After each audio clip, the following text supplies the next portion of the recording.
Il est parfois certaines choses qui arrivent dans notre vie. On est parfois surpris. Parfois émotionné. Et parfois aussi étonné par l'ampleur de la déception. Je vivais dans une société où la haine était devenue le maître. Dans une société où l'hypocrisie faisait la loi. Dans une société où la médisance était le maître. Dans une société où l'exploitation de l'homme par l'homme était devenue monnaie courante. Dans une société où les mauvaises intentions étaient devenues aussi les dieux des pensées des hommes. Pour fuir tous ces problèmes, je suis allé me réfugier dans la forêt pendant plusieurs années. Dans une forêt où j'étais en train de monologuer. Dans une forêt où je ne pouvais que parler avec des animaux. Dans une forêt où je ne pourrais que parler avec des insectes, avec les plantes. Et même parfois, autour de moi, il y avait aussi quelques rivières. Je ne pouvais que parler avec des poissons. Mais à force de vouloir fuir cette réalité, je me suis dit qu'il fallait certainement tourner la page et revenir dans une société des hommes. Et en revenant dans cette société, j'ai fait la connaissance d'une personne. D'une personne qui était très gentille avec moi, très aimable, avec qui on s'est amouré. J'ai fait confiance en elle. Vraiment, j'avais fait confiance en elle. Et elle aussi a fait confiance en moi. On avait tous confiance. Et l'amour naquit. On s'est dit des belles choses.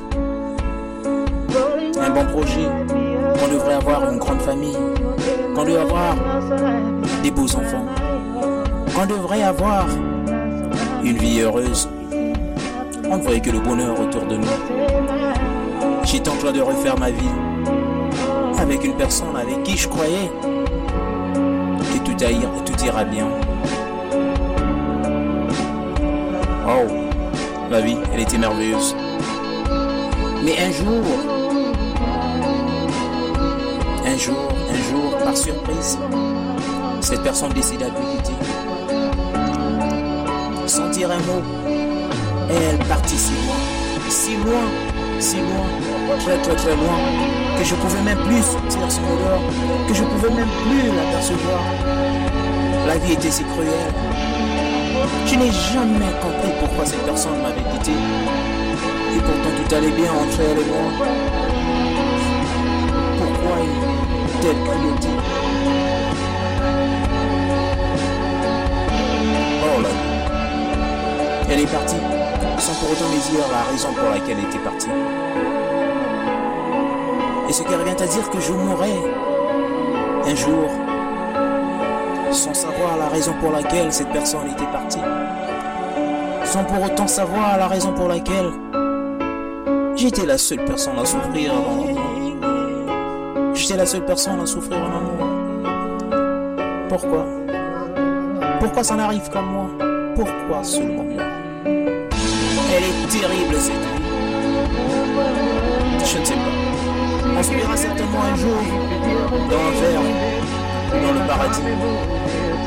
Encore faut-il savoir, encore faut-il se poser réellement la question de savoir si ce paradis ou cet enfer existe. Où est-ce qu'on se verra encore? Sur cette terre peut-être, mais je ne sais où. Je ne sais pas. Ma vie est fichue. Est-ce que je pourrais encore aimer un jour? Est-ce que je pourrais encore avoir confiance en un homme un jour? Oh, la vie, elle est si cruelle. Au revoir. Vas-y. Fais ta vie. Peut-être que je n'étais pas la personne qui t'était destinée. Je retournerai certainement dans la forêt pour revivre ma vie. Mourir dans mes pensées. Maigrir certainement. Attendre que le jour où la mort viendra. Sans laisser aucun enfant dans cette vie, sans laisser aucune progéniture. Quel était certainement mon destin. Moi qui voulais avoir des enfants, moi qui voulais avoir des beaux gosses, moi qui voulais avoir une belle personne envers moi. Je n'ai pas eu cette chance. Oh la vie, que voulez-vous que je fasse encore?